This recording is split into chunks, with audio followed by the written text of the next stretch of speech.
Information, news, and entertainment on demand. WSRadio.com.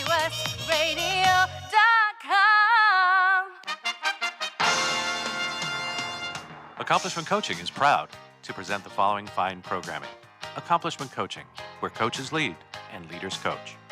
AccomplishmentCoaching.com.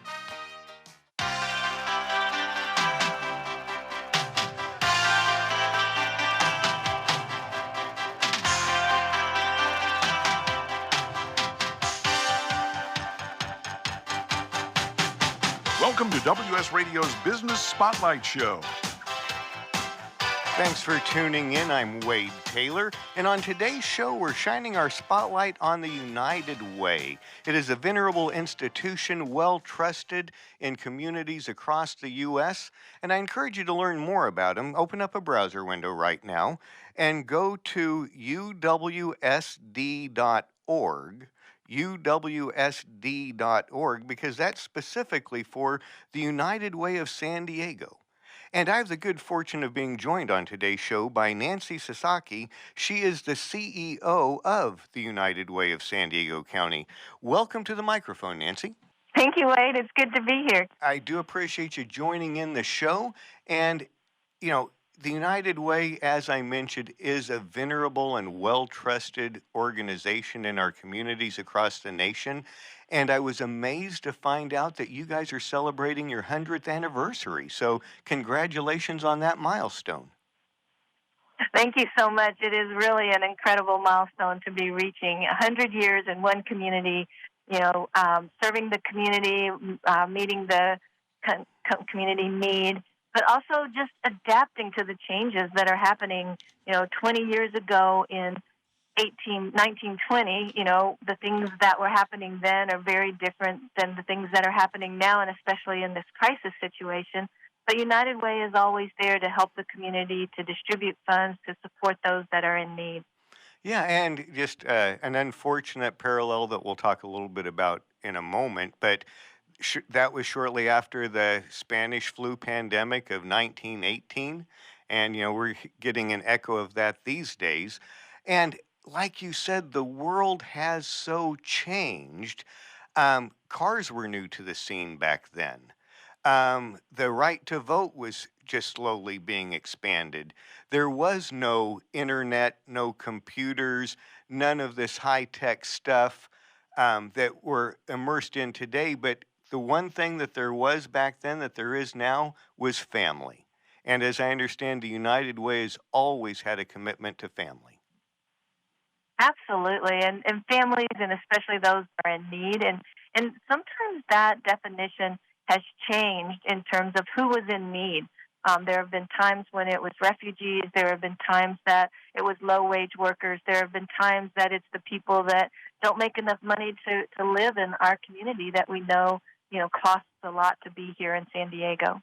Yeah, and we've learned over the years, in that ensuing century, we've added Social Security, we've added some, larger government programs, but we need somebody on the ground that knows neighborhoods. And I've always got the feeling that, United Way really looks that closely at our communities.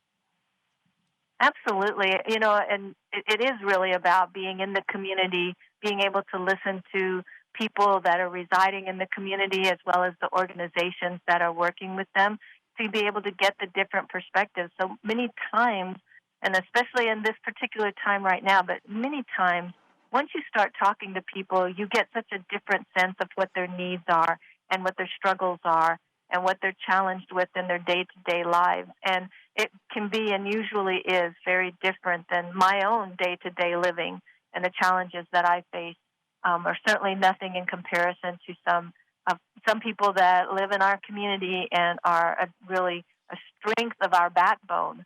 We're really beginning to see a lot more clearly in this particular crisis as well.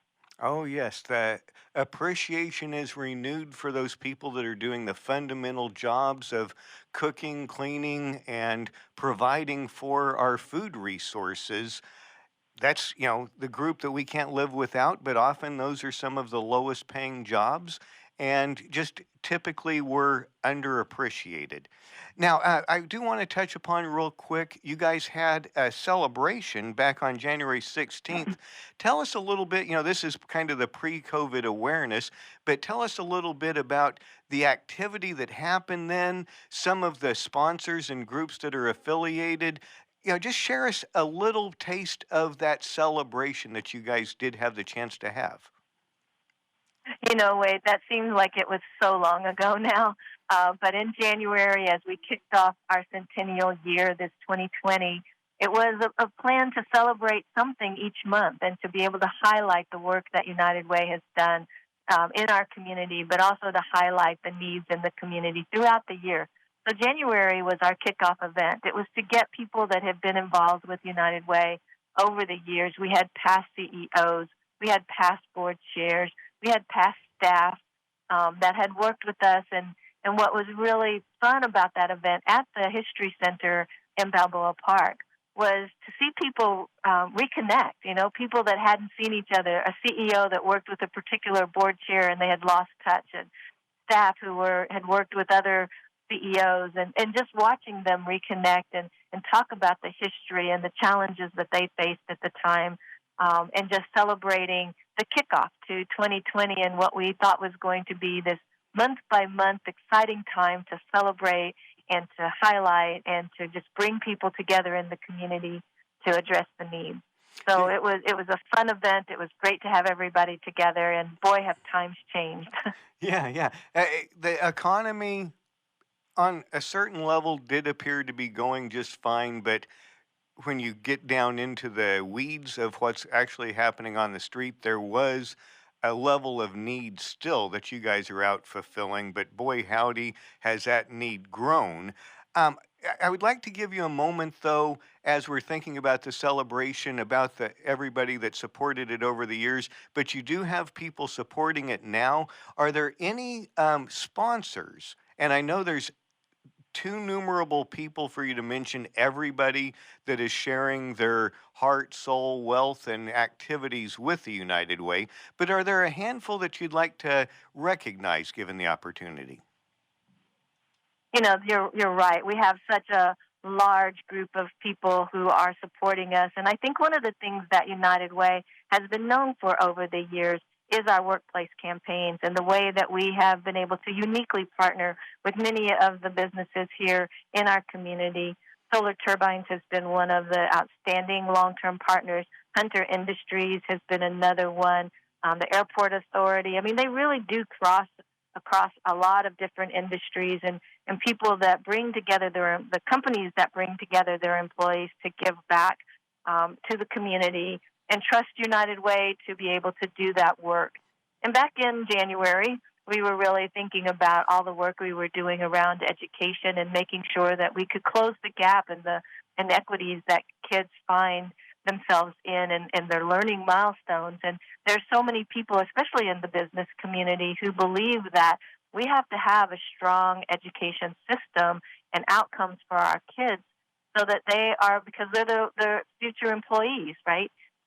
So education is such a tie-in for the business industries. But there's also many of the individual donors and other foundations in our community and nationwide that help to support our work as well. So as you said, almost too numerous to name, but we couldn't exist without them. It certainly is a very important part of our work. It is part of what has kept us here for 100 years.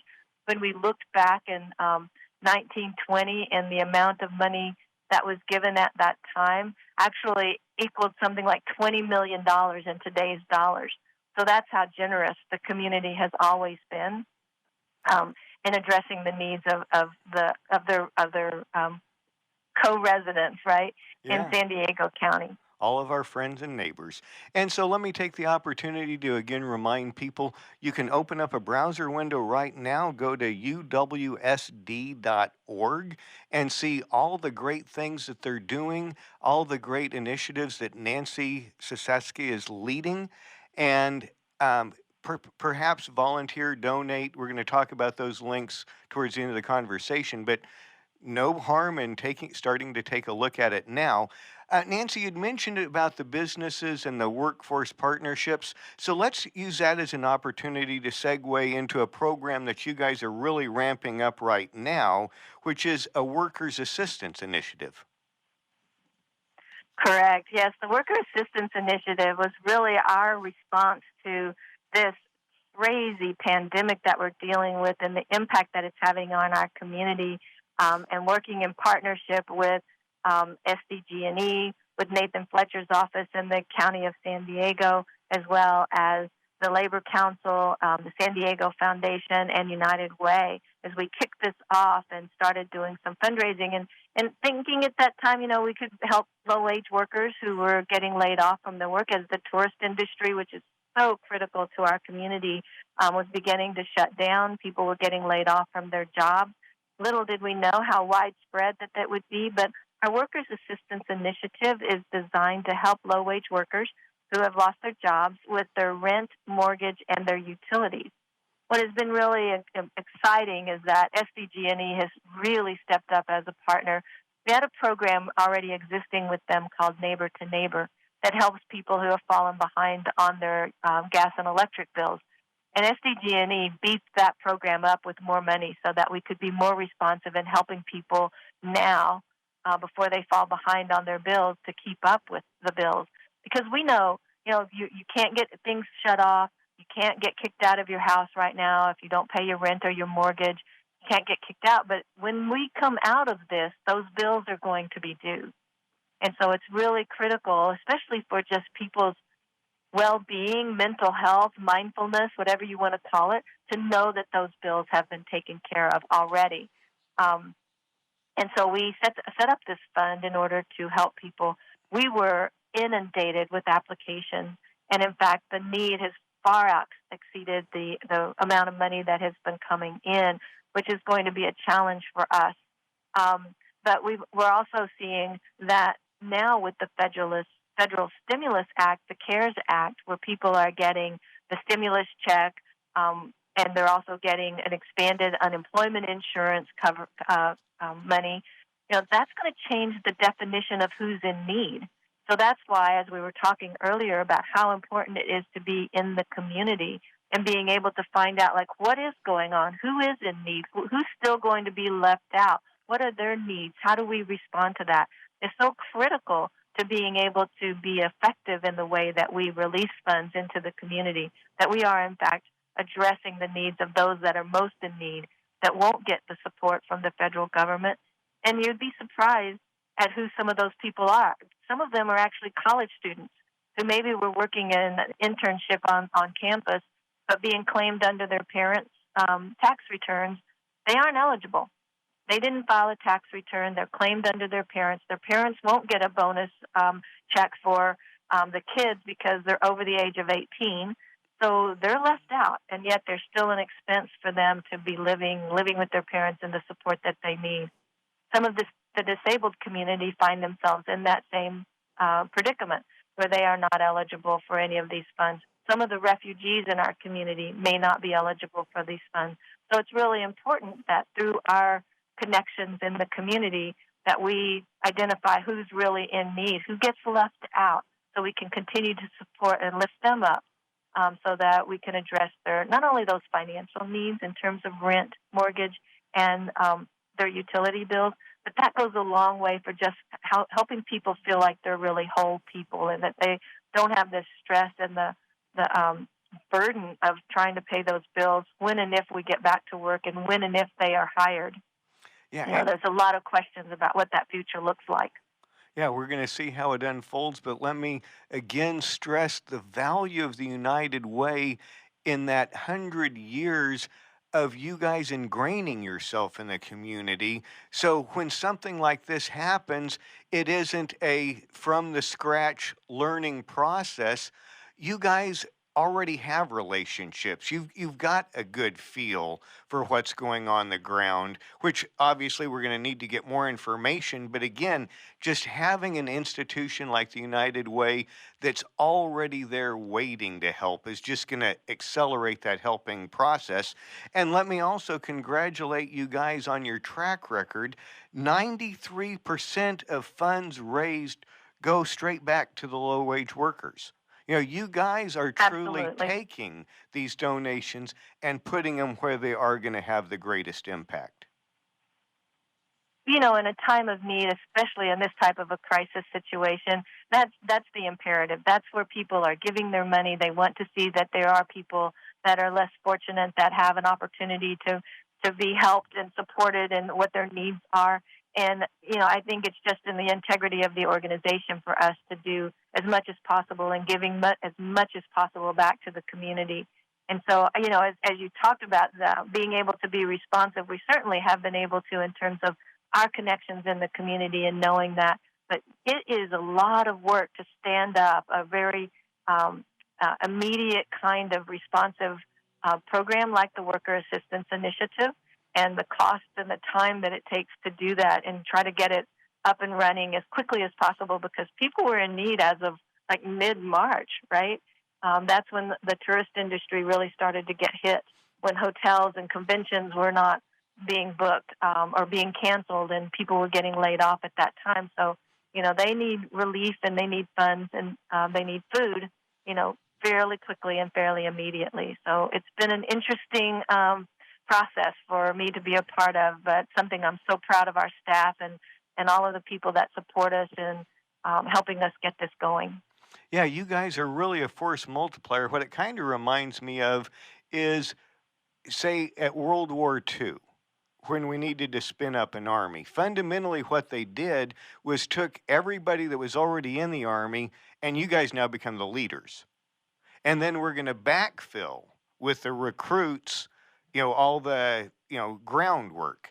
And I can imagine you guys can perform that same function. So we're going to have these links on the webpage with the interview, but let me call out, you can go to uwsd.org/donate/COVID-19 if you want to contribute some money to fill those needs that Nancy was describing earlier. Also, you can go to volunteer.uwsd.org/COVID-19 if you want to join in and be some of those boots on the ground that are also desperately needed to implement these programs. And Nancy, I'm sure you would gladly accept the help of any and all that are willing to step up. Absolutely. Definitely in terms of the donations, we do need to build that Worker Assistance Initiative so that we can give back more to the community. That's definitely number one. But also when you go to look at volunteer opportunities, these are volunteer opportunities not only just with United Way, but with a lot of the different organizations across the community. So you can find something that works in terms of the time that you have available, the day you have available, and what you want to be doing. I've been going out and working with some of the Labor Council and Feeding San Diego, as well as Labor Council and the San Diego Food Bank, and doing some of the food distribution. So just helping out where I can. It's not only just money, it's also your time. And we're also looking at how we can use people's expertise. As we know people have a little bit more time on their hands maybe, that we might be able to help other nonprofits with some of their marketing, maybe some of their financials, maybe, just trying to make those kinds of matches in terms of where people have expertise and where organizations might have needs. So there's a lot that people can do in the time that they are staying at home and sheltering in place. Yeah, definitely. If you're quarantined, volunteering for the United Way actually might be a little better use of time than binge watching another round on Netflix. And so let me highly encourage that. And the Workers Initiative isn't the only thing that you guys have going. Can you tell us a little bit about Family Resources Week? Yes, that's actually an opportunity for us to be able to find ways for people to give back. It's a coordinated effort between the United Ways of California to connect Californians with the resources that they need. We also have other types of webinars that people might be interested in, whether it's about taxes or digital connections. We're all now doing everything online, it seems like, but that doesn't mean we're all tech savvy enough to figure it out. So jump on one of these webinars through the Family Resources Week so that you can find out more about it. The other thing I wanted to really highlight as a part Please. of something that's available for especially low-income families is to look into the earned income tax credits. At the federal level, there's certainly earned income tax credits that families can apply for, and it can be as much as $2,000 to really high end is at $5,000 in your pocket that you didn't think you were eligible for because you were not making as much money. So definitely look into that. At the Cali ITC, the one that's specific to California, they added in seniors last year. So seniors are also now eligible. So we try to make these types of opportunities available to people. We run the Coalition for Earned Income Tax Credits for San Diego County. And through 211, you can call them and find a location that can do your taxes over the phone, online, and get them filed for you based on your income level. Alrighty, great information to know. We've got about 3 minutes left in this interview. You can tell that the time really races by. So let me give those 3 minutes to you. Is there anything that we haven't covered that you want to make sure we touch upon? Anything you want to illuminate more? The microphone is yours. Thank you so much, Wade. We have talked about all of the critical issues, and I thank you for that. I also want to thank the community for all of their support and all of the outpouring of just monetary support as well as time support. Definitely take a look at our Worker Assistance Initiative, and if you can give something. Every little bit helps, and that will go to help somebody that is in really dire straits at this particular time. But we definitely want to say thank you for all of the support for the United Way over the 100 years, and we look forward to coming out of this and continuing to celebrate our community and the generosity of our community. Yeah, that $5 in your pocket could be one more bag of rice for a hungry kid. Absolutely. And so much of that, when you see the faces of the people that are in the food distribution lines and the cars, they're so thankful and they're so appreciative, and so every little bit helps, and anything that you can do, we would appreciate. Yeah, and these are our neighbors. And so, with a couple of minutes left, the one thing that I just can't emphasize enough is the value of a long-term organization like yours. There is institutional knowledge there, and that also allows the United Way to think a little bit further down the road than maybe others. Some people are very much year to year, where after 100 years, you guys have a longer term mindset. So, with about a minute, is there anything you want to share about how much you appreciate the United Way's institutional and forward thinking knowledge? Well, it certainly is. I've been on board as the CEO for a little over a year and a half now, and just to have that long-term, solid foundation from which to build is such it's just a blessing to be able to have that and to be able to look at, like, in the future now, as we look at the scenarios of how we come out of this crisis situation. What might that look like, and what role does United Way play? Being able to build on the strength of every adaptation and every change that we have made in order to serve the community better, more efficiently, more effectively. That's what our opportunity is here as well. We will continue our workplace campaigns. We will continue to do the things that we're doing around education, but the school systems may change. And so how do we adapt with them to support them and make sure that the kids that we're working with, the inequities are addressed, and that we're able to ensure that these kids are meeting their milestones, graduating on time, and getting into either college or career pathway. Well, I'm sure you will do a great job, as proven by a century's track record of doing a great job. So, again, I encourage everybody to go learn more at uwsd.org, UnitedWayOfSanDiego.org. There are links there that you can donate. There are links there that you can volunteer. And there are links there, I'm sure, where you can send a message to Nancy Sasaski. She is the CEO of the United Way of San Diego. Appreciate your time. We'll be back next time with more great information here on the Business Spotlight Show, powered by WSRadio.com. We are the worldwide leader in Internet talk. If you heard that sound, You probably are eligible for insurance from Navy Mutual, insuring the men and women of the Navy, Marines, and Coast Guard. Here's what one policyholder, retired Navy Commander Thomas Dade, had to say. Navy Mutual is the best insurance decision I ever made.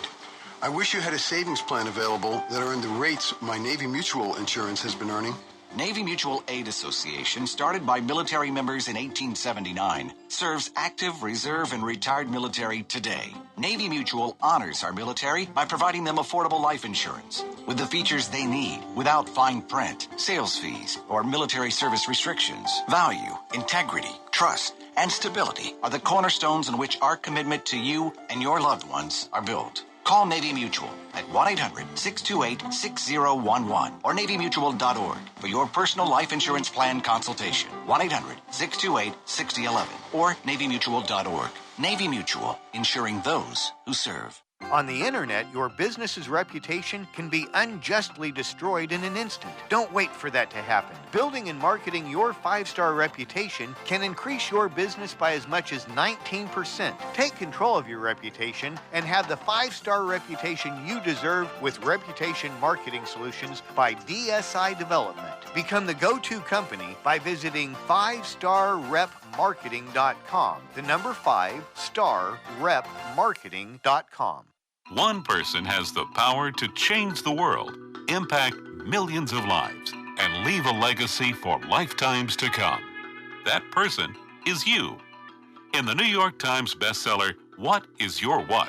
Steve Olsher, award-winning author and founder of the Reinvention Workshop, reveals his proven process that has helped thousands of men and women discover, share, and monetize the one thing they were born to do. Grab your free copy now at www.whatisyourwhat.com/free. That's www.whatisyourwhat.com/free. Take a break from politics. Tune in and learn something. WS Radio shows are worth your time and are filled with tips and advice. Add us to your lunch routine, and we'll give you a meal for your mind. Tired of presentations with no impact, no inspiration, and no traction? Do dull speakers have you and your team disengaged and distracted by smartphones? Christopher McAuliffe brings energy, insights, and 2 decades of experience, delivered with punch, humor, and heart. Your team will leave energized, uplifted, and with a sense of purpose.